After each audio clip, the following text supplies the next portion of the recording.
class, this is summer 2017. This is Professor Barron here to speak to you a little bit more about your final essay project for the rest of the semester. Now here's the deal, you have already started on this project. We've had a lot of questions, so I thought I'd make you guys a short little video to help you better understand what we're looking for. Now, for the rest of the semester, we are going to be working on the same project. We'll be presenting it 3 different ways. You've already done your proposal. The proposal is the first thing you do. It's setting out, these are the sources I'm wanting to use, this is my tentative argument, this is what I'm trying to prove, these are ideas I'm thinking about, this is why this is important and why this matters in the scope of research in general. So who cares about what you're talking about? That's what you answer in your proposal. And you prove that you're an expert in this topic based on the research you've done. So I know some of you didn't even mention your sources. Well, that doesn't make me trust that you're a credible author to speak on this particular subject, because your experience is only your experience. That doesn't make you knowledgeable about a subject. It makes you knowledgeable about your experience. So we use those sources to help us prove that we are correct. We go back to logos, pathos, and ethos.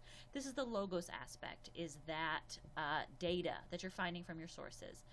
The pathos, the emotions, that's your personal story. And the ethos, that's the way you write your paper. That's the authority that you present. That's how you present yourself as an expert. And you do that through both your proposal and your annotated bibliography. So now you've done your proposal. Most of you have wonderful topics, so that's great. We don't need to go over that. Your research proposal, we got that one. Annotated bibliography. Now this next annotated bibliography, you may or may not have done this before. So the goal of an annotated bibliography is to show what research you have done that will support your argument. At this point, you need an argument. And remember, a good argument has to be arguable. Yay! You actually have to be able to debate it. So if everybody agrees with it, it's not really an argument. Make sense? So you will use the same sources you used for the proposal. Now, if you decide you don't like that source, or you need another source, or I told you get more sources, do that. That's just fine, but I do not want you to totally start from scratch and have to pick a whole new topic. Don't do that. Use the good sources that you've already gotten, and we will make that a part of this annotated bibliography. So there are 3 main components of an annotated bibliography. The first is your introduction. I'm going to give you a huge hint. You're going to be so thankful that you listened to / watch this video. Copy and paste the really good sentences from your proposal for your introduction. Yeah, it's totally okay.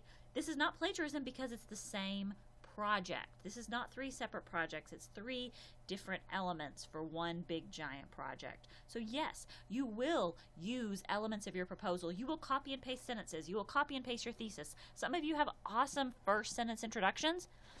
Use those sentences again. And you know what? You'll use them on your research paper too. Yes, you'll use it all again. It's awesome. This is the only paper you're writing. You're just writing it 3 different ways. So, some of you do need to work on your introductions and your conclusions and your body paragraphs. So make sure that you have a good solid introduction for your annotated bibliography, because you will probably copy and paste your annotated bibliography introduction onto your research paper almost exactly. Now for your proposals, a lot of your proposals ended in questions, not theses, which is totally fine for a proposal. But now for the next 2 assignments, let's make that an argument. Okay. So this first section talks about peer-reviewed scholarly articles. You already got that. You already have that. You do your introduction. And in your introduction, talk about your topic and your particular area of interest. Now, I don't want to see a whole paragraph on your personal experience. Just why is this important to society? If you need to define any terms in your topic, go ahead and do so now. And then just kind of talk about what research as a whole says. So I give you specific questions, but you don't necessarily have to answer all those questions. Good writers ask good questions. So I'm giving you lots of options for questions to answer, but please, this is not like a fill-in-the-blank essay. That's 6th grade. You don't need to answer every single one of these questions. But what I'm looking for is justification for your selection of sources. Why did you pick these sources? What do these sources have in common? What does the research as a whole say? So phrases you might use are, researchers say that while this and this happens, this and this also occurs. Now I'm going to present my argument. Okay? So what kind of conversation are writers having, and how do you fit in? Second component is the discussion of sources. For each of your 5 sources, and notice at this point I'm still just saying 5 sources. If you want to do all 6 sources, it would totally benefit you because you would have that information already at hand that you can copy and paste into your research paper in some format. You will have to change the sentence structure, you will have to change some formatting issues, you will have to move things around, but a lot of the phrases and the quotes and the analysis that you do in this project you'll use directly on your research paper. So, discussion of sources. Give a full bibliographic entry. So that's like clicking on the Cite This button. Remember that yellow Cite This button and you highlight and paste? Yeah. These are going to be within your essay. These are not going to be a list at the end like you would for your proposal and your research paper. So it's a little bit different.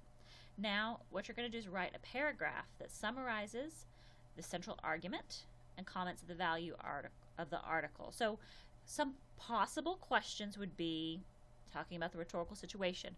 Who is this author? Where was it published? What is the genre? What strategies do they use? Why do we care about what this person even has to say? What do we need to know? Is it still relevant? How does it add information? Why is this one different than the other ones? How does it fit in the conversation?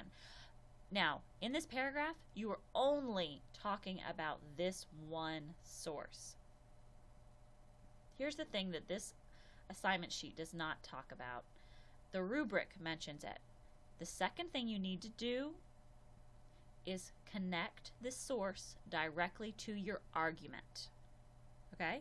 That means that you may find yourself repeating yourself, get it, through each paragraph by restating your argument and connecting this source directly to your argument. The whole purpose of each of these sources is that they prove your argument. I want to know that you know how to do that. This means we need data. Don't just say more people like the dress code than don't. Give us the statistics. You have the statistics on that piece of paper in front of you, your research. So go ahead and put it in your annotated bibliography, then you can use it on your research paper. By using that data, you're proving to me that you have read the source and that you know the source. You must read the entire source at this point. You can't skim the abstract and be able to write an annotated bibliography. I need it connected directly to your thesis, and the best way to do that is to read the whole thing, understand what it says, summarize it in your own words, and then connect it directly to that argumentative thesis. Got it? Okay.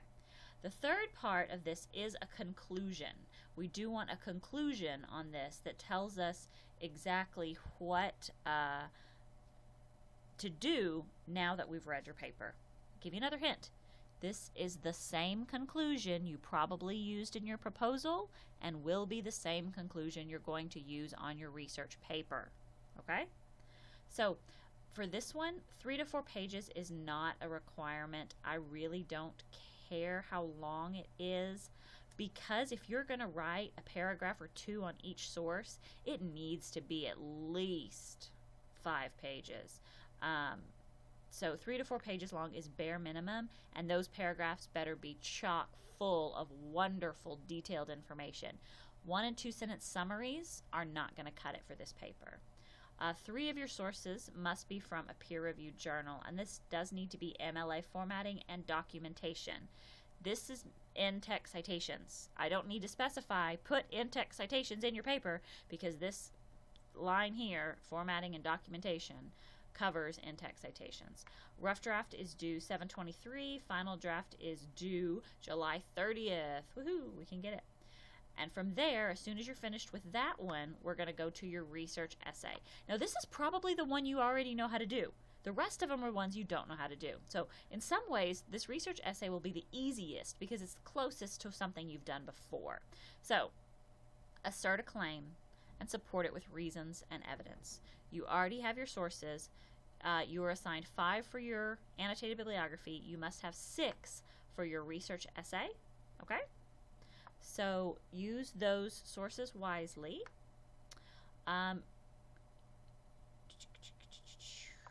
Keep in mind these arguments can be interpretive, call to action, or evaluative.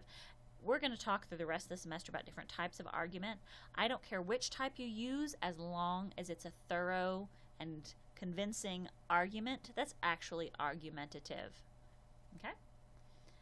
Specifications, 8 to 10 pages long.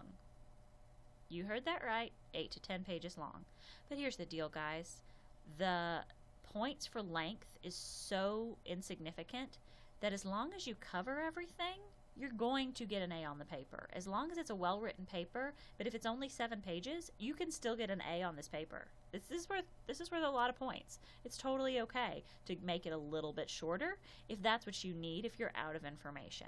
If you are at like 4 pages, go back to your research because that's where you're lacking, because you have not effectively utilized all your research if you're only at 4 pages. So I want you to use all that research. Okay? A structure that I'm looking for your final research paper, I want it organized by idea or by topic, not by source. So one trap that people fall into is they think they can take all the bibliographic entries out of their annotated bibliography and turn it in and call it a research paper. That is not a research paper. That is an annotated bibliography where you forgot to put the citations. Organize it by topic, by idea, by suggestion, by point of view, by perspective, something like that. Okay? So that is the assignment sheet. I am going to be making a simplified assignment sheet for this and posting this online for you to view. Let me look at some examples with you here. One thing that we need to pay attention to for this paper is the formatting.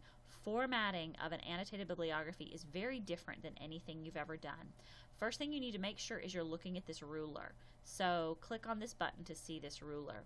Your heading is the same as always. Your title is exactly the same as it was for your proposal if you had a good title. If you didn't have a title, or if I mentioned that I didn't like your title, or if you don't like your title, then redo it and have an excellent title on this one. I love making titles, so if you need help, feel free to email me and say, hey, can you help me find a title for this? Because I can usually find one actually in your paper. All right, so he wrote about male rape. And this is a good example, except his in-text citations are quite poor. So,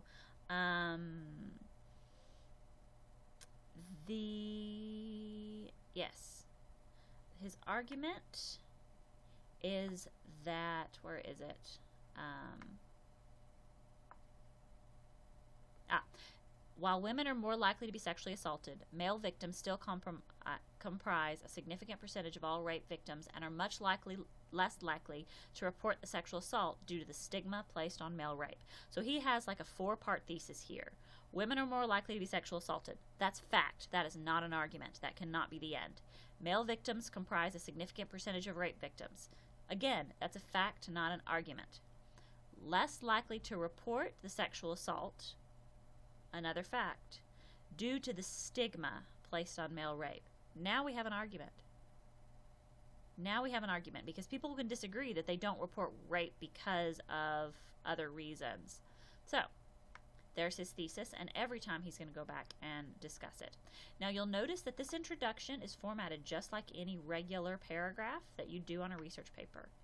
Now he's going to start going through his sources. This is his first source, this King source. You'll notice that this is completely left aligned, but the second line is indented in, so this is a hanging indent. So if I click here, notice how this little arrow thing jumps over right here to create a hanging indent. So you'll notice that in the bibliographic entry here. Now in the paragraph where he gives his annotation, it is also indented. It is indented all the way over. So you do this by grabbing and dragging this little guy, okay? And that will line all these up. And as we go down, notice his in-text citation. He does not need the name of the author in the in-text citation because I know the author is this guy right there. That's who the author is. I know because this is an annotated bibliography. So of course, the only author you're going to talk about is the author of the source you're currently discussing. Do not mix your sources together and talk about more than one source in each annotation. Each annotation needs to be its own thing for its own source. If you're really bad about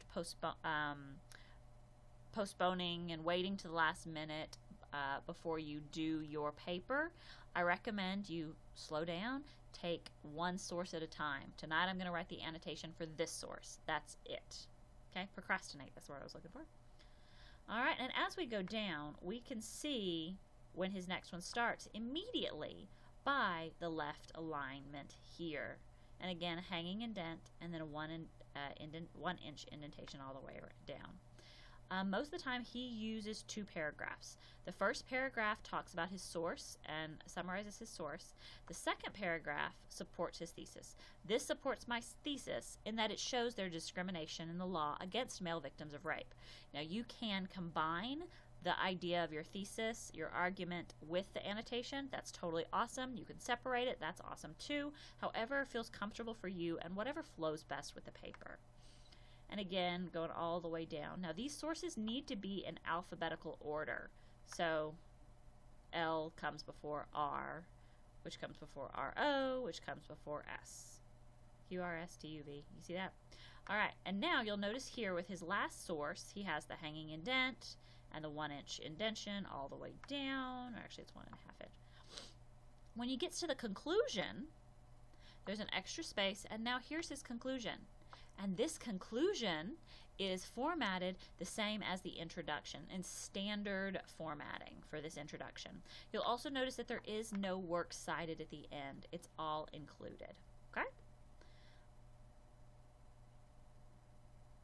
All right. And this other one, I have the same ideas. You'll look at this guy. See, here's his first source. See the hanging indent. And now he goes into, boom, here is his paragraph where he talks about his thesis and his argument and the study. I'm looking for numbers, I'm looking for facts, I'm looking for data. You also have one available for you on campus, on Canvas. The only issue with those is that the in-text citations are incomplete. So I want to make sure that you be aware that you do need to do in-text citations. If you have any questions, feel free to email me. I will be posting your midterm exam hopefully on Friday, and I will talk to you guys soon. Have a wonderful day. Wrong button.